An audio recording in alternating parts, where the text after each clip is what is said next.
Hello students, कैसे हैं आप सब। आई होप आप सब अच्छे होंगे। आईसीटी वर्चुअल क्लासरूम में आप सबका स्वागत है। मैं विकास, क्लास 10th का मैथ्स हम कर रहे हैं। चैप्टर है आपका अर्थमेटिक प्रोग्रेशन। तो बच्चों, कुछ क्वेश्चन यहाँ पे हम करने वाले हैं इस चैप्टर से रिलेटेड। ये क्वेश्चन है, इसको समझने की कोशिश करेंगे क्या यहाँ पे गिवन है और क्या पूछा गया है। A contract on construction job specify a penalty for delay of completion beyond a certain date as follows। तो एक कॉन्ट्रैक्ट है, ठीक है। कॉन्ट्रैक्ट किस किस के बीच में होता है? जो कॉन्ट्रैक्टर होता है, जो काम करता है, और जो काम करवाता है, उनके बीच में एक कॉन्ट्रैक्ट बना है। कॉन्ट्रैक्ट क्या कहता है कि भाई अगर आपने लेट किया, ठीक है, अगर आपने अपना काम देरी से किया, जो स्पेसिफाइड टाइम है उसके अंतर नहीं करके कंप्लीट नहीं किया, तो जो काम करने वाला है, ठीक है, उसको लगेगी, क्या लगेगी? पेनल्टी लगेगी। उसको पेनल्टी लगेगी, लेट फीस लगेगी, कुछ भी आप बोल सकते हैं। अब क्या है कि एक सर्टेन डेट सेट कर ली, जैसे भाई महीने का जो लास्ट डे है, अगर उस तक आपने काम कंप्लीट नहीं किया तो आपको लगेंगे पहले दिन अगले महीने की 1 तारीख को 200 रुपए। लेकिन अगर दूसरे दिन कंप्लीट कर दिया तो सिर्फ 200 ही रुपए लगेंगे। लेकिन अगर आपने दूसरे दिन तक भी पूरा नहीं किया अगले महीने के, तो 250 रुपए। फिर तीसरे दिन लगेंगे 300 रुपए एंड सो ऑन। ये पेनल्टी बढ़ती जाएगी हर दिन। The penalty for each succeeding day being 50 more than for the preceding day. तो जो दिन अगला दिन होगा ना, उसमें पेनल्टी 50 रुपए एक्स्ट्रा लगेगी हर दिन। जैसे पहले दिन अगर 200 लगी है तो उससे अगले दिन 200 में 50 रुपए जोड़ के 250 रुपए पेनल्टी लगी। फिर उससे अगले दिन 250 रुपए में 50 रुपए और जोड़ के 300 रुपए पेनल्टी लगी। अगर फोर्थ डे भी नहीं कंप्लीट करके दिया तो 300 में 50 जोड़ के 350 रुपए पेनल्टी लगेगी एंड सो ऑन। अब आपको क्या बताना है? How much money the contractor has to pay as penalty. तो जो कॉन्ट्रैक्टर है उसने सच में डिले कर दिया है काम, और आपसे ये पूछा गया है कि उसको कितनी पेनल्टी देनी पड़ेगी, टोटल कितनी पेनल्टी देनी पड़ेगी अगर उसने 30 दिन से काम लेट कर दिया। ठीक है, 1 2 3 दिन नहीं, 30 दिन, पूरे 30 दिन उसने लेट काम किया है, तो टोटल कितनी पेनल्टी उसको लगेगी, ये आपको बताना है। क्वेश्चन समझ में आ गया होगा? नोट डाउन कीजिए और इसको सॉल्व करेंगे।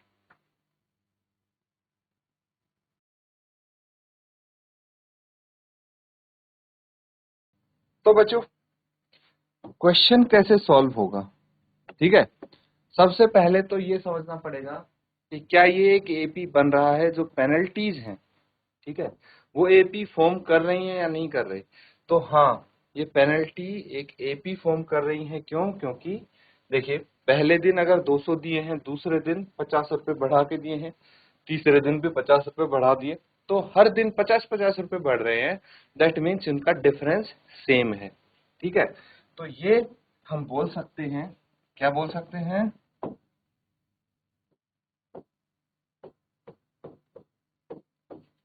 It can be observe that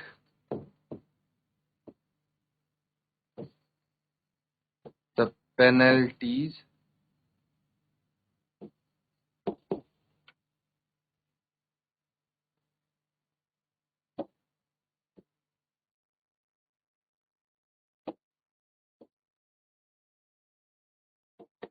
it can be observed that penalty form an AP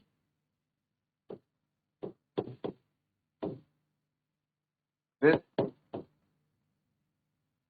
first term,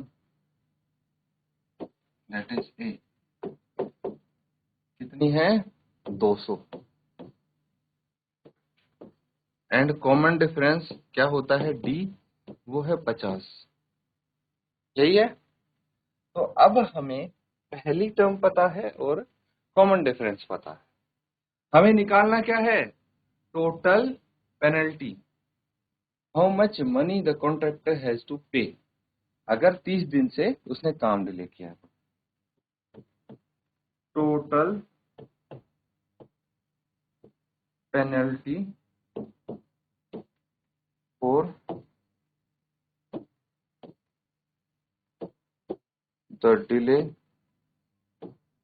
of 30 days. कैसे निकालेंगे, 30 दिन की पेनल्टी लगेगी, मतलब 30 दिन उसने काम लेट किया, इसका मतलब टोटल 30 टर्म्स का सम हम निकालेंगे, S30 हम बोल सकते हैं। तो यहां से मुझे पता लग गया जो n है वो कितना है, 30 होगा। बस यहां से फॉर्मूला आप लिखेंगे, Sn का क्या होता है, n/2 into 2a plus n-1 into d, और इस फॉर्मूले में वैल्यूज रखें।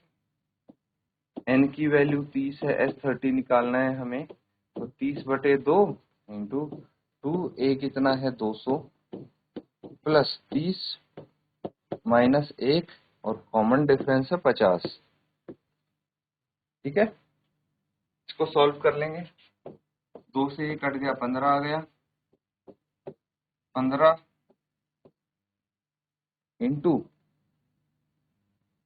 क्या हो गया, ये 200 इंटू 2 400 यहाँ पे आ जाएगा, प्लस 29 इंटू 50। चलिए आगे सॉल्व कर लेते हैं इसको।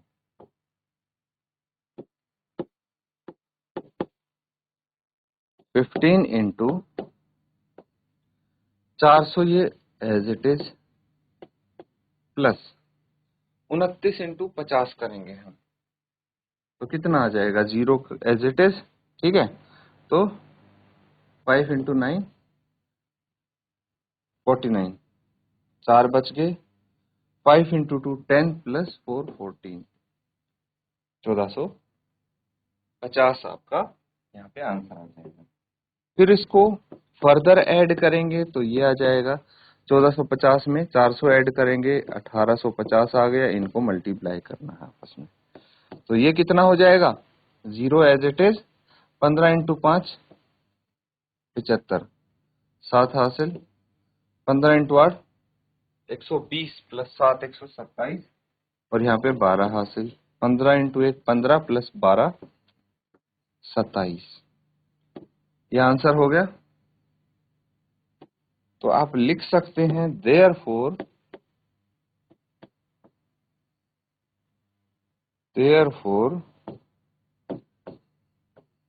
पेनल्टी ऑफ रुपीज 27,750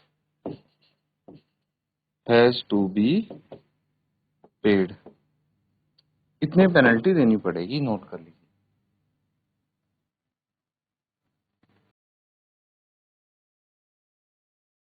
ठीक है, नोट कर लिया सबने। अगला क्वेश्चन देखिए, a sum of ₹700 is to be used to give 7 cash prize to students of school for their overall academic performance. If each prize is ₹20 less than its preceding price, find the value of these prizes. तो यहाँ पे सबसे बड़ी दिक्कत ये है कि आपको पहली टर्म नहीं दी है, फर्स्ट टर्म नहीं गिवन है यहाँ पे, लेकिन ये बताया गया है ये एक एपी है। कैसे, अब अगर पहली टर्म कुछ होती, मान लीजिए x होती, ठीक है, तो दूसरी टर्म क्या है, इससे 20 कम, तीसरी टर्म क्या है, इससे भी 20 कम, ऐसे कर करके आपको सारी टर्म्स पता लग जाएंगी।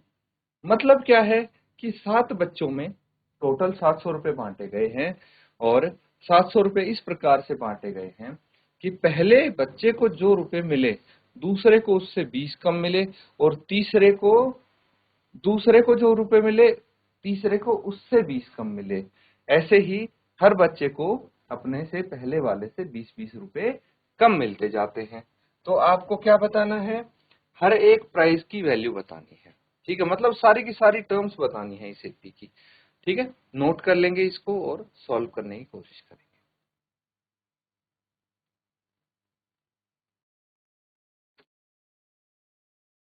चलिए बच्चों सॉल्व कर लेते हैं इसको। देखिए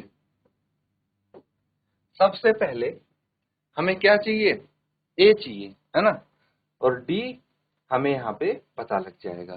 तो ए क्या हो सकता है, उसको मान लेंगे let the first price be rupees X. पहले प्राइस को रुपीज एक्स मान लेते हैं। ठीक है, तो अगर हम रुपीज एक्स मान लेते हैं तो सेकंड प्राइस क्या हो जाएगा, एक्स माइनस 20, है ना। तो हम बोल सकते हैं कि it can be observed that prices from an AP. AP कैसे फॉर्म करते हैं, देखिए पहला प्राइस अगर x है तो दूसरा x माइनस 20 है, तीसरा x माइनस 40 है, चौथा x माइनस 60 है, एंड सो ऑन। तो यहाँ पे a क्या हो गया हमारे पास, x हो गया, d क्या हो गया, a2 माइनस a1 यानी x माइनस 20 माइनस x यानी ये कट गया माइनस 20, d आ गया। ठीक है, तो अब यहाँ पे हम क्या बोल सकते हैं कि a है और डी है हमारे पास, एंड एक और चीज दिया है, टोटल 7 टर्म है, S7 आपको 700 दिया है।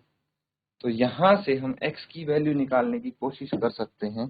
कैसे, हमें ये पता है कि Sn जो होता है उसका formula n/2 into 2a plus n minus 1 into D होता है। ठीक है, तो यहाँ पे S7 जो है वो किसके बराबर होगा, 7/2 इंटू 2, ए की जगह x है, x लिख देंगे, प्लस 7 माइनस 1 और d कितना है, माइनस 20 है।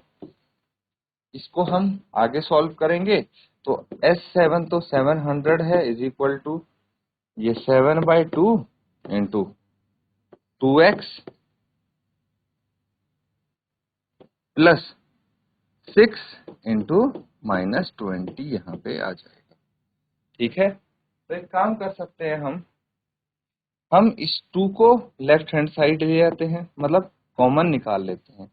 7/2 इंटू 2 अगर यहाँ से कॉमन आएगा तो क्या बचेगा, ये बच जाएगा x plus 3 into minus 20।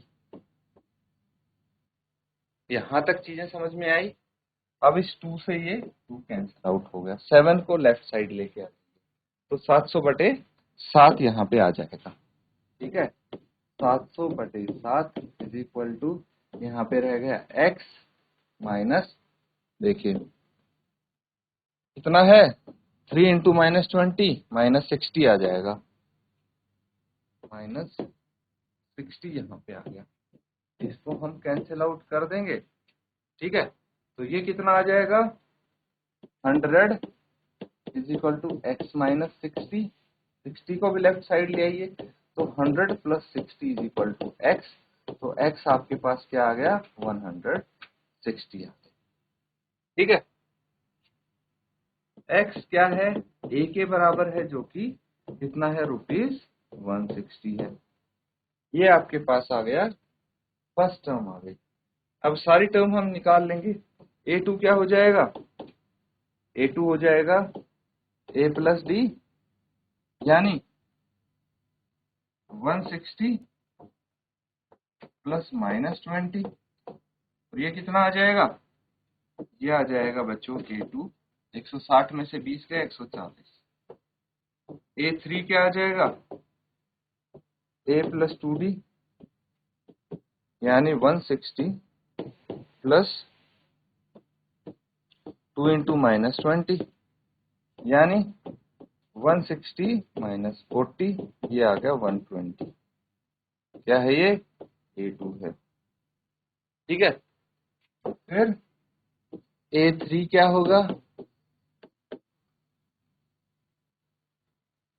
A3 हमने निकाल लिया ना, A4 निकालेंगे।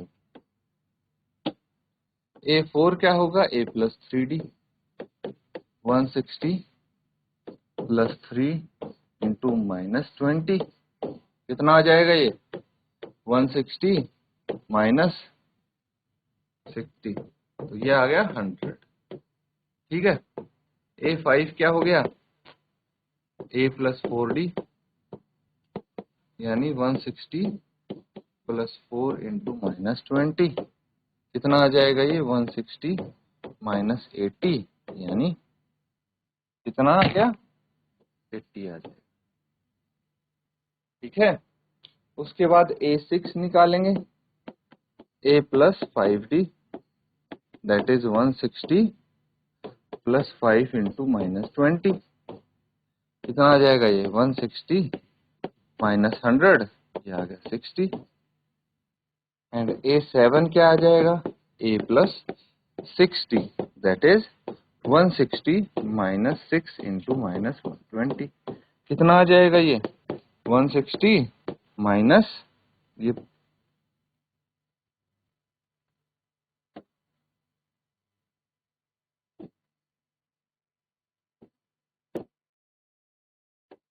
160 प्लस 6 इंटू -20, और ये आ जाएगा 160 माइनस 120, दैट इज 40। ये सारी टर्म्स आ गई। क्या है ये, क्या पूछा है आपसे, value of each cash price. तो फाइनली हम क्या लिख सकते हैं आंसर में, therefore the value of each cash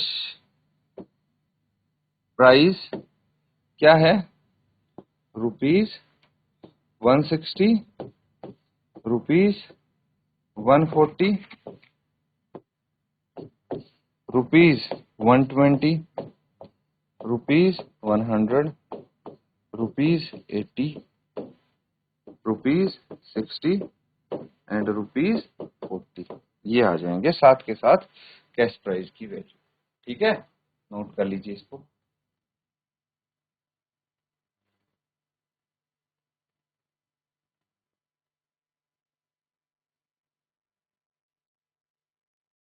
तो बच्चों, यहाँ पे जो हमने क्वेश्चंस किए हैं उनको आप रिवाइज जरूर करें।